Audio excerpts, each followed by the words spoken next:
Ok, les petits potes. J'ai jamais été hyper fan des Godzilla ou des King Kong.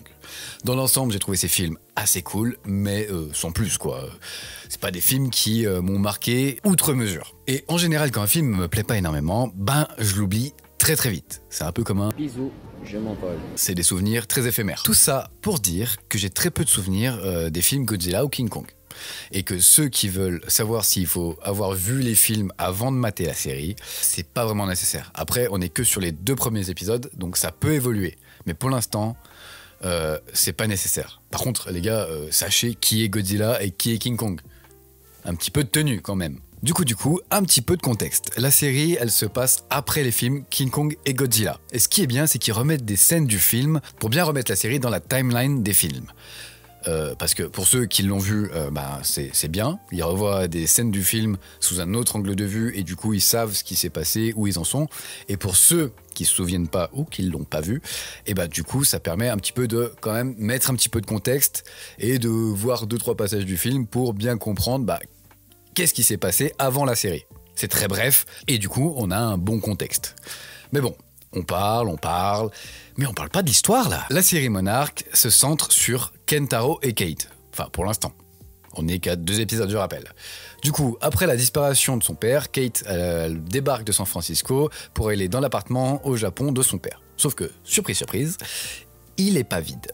Non, c'est pas son père revenu d'entre les morts. On n'est pas dans The Walking Dead. Calmez vos nerfs. C'est juste une petite famille, plutôt une femme et un mec de l'âge de Kate, qui sont juste là, ils sont en train de faire leur vie. Et en fait, c'est la 2e famille du daron. Il est chaud, le daron, il est chaud. Une famille à San Francisco, une famille au Japon. Coquin. Bref, ils vont découvrir des choses assez intrigantes sur les activités de leur père et ils vont essayer d'en découvrir un peu plus. Et vous vous doutez bien que si ils essayent de découvrir des choses sur des activités un tout petit peu suspectes, ça va pas se passer comme prévu. Surtout avec le contexte. Godzilla, King Kong, qu'est-ce qui se passe? Il y a des trucs qui sont cachés. Est-ce que c'est le gouvernement? Est-ce que c'est Monarch? On a un résumé, vite fait, bien fait, mais un résumé quand même.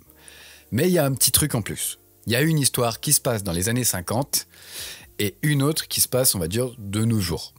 Actuellement, quoi. Et les 2 histoires passent de l'une à l'autre sans nous perdre. Et ça c'est agréable, hein, avec des transitions qui fonctionnent. C'est fluide, c'est agréable. On peut pas dire ça pour tout le monde. Bodies, si vous passez par là... Ouais, j'ai clairement pas aimé cette série. À mon sens, le début de cette série est assez prometteur. Ça prend son temps pour raconter l'histoire, pour poser les bases. Ça intrigue. Alors je pense que certains diront que ça prend trop son temps. Mais les gars, si vous voulez de l'action en permanence, changez de série. Je sais pas, regardez une série style Reacher sur Prime Video.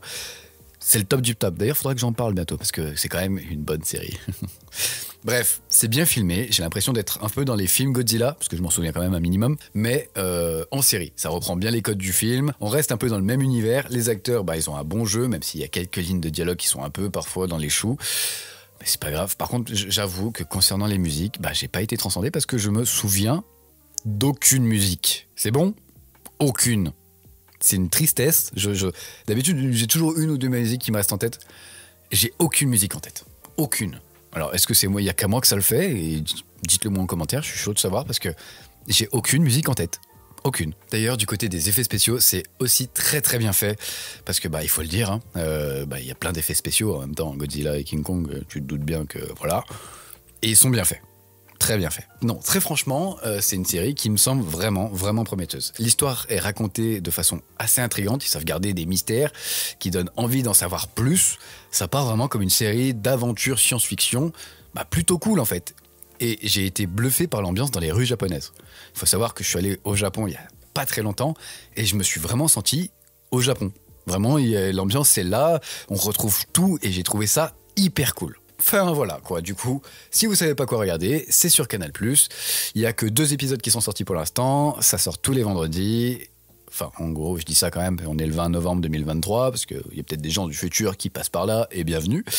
Bref, n'hésitez pas à me donner votre avis sur cette série, parce que je suis intrigué par cette série et j'ai trouvé assez cool dans l'ensemble. Donc donnez-moi votre avis, et on en reparle dans les commentaires. Ciao!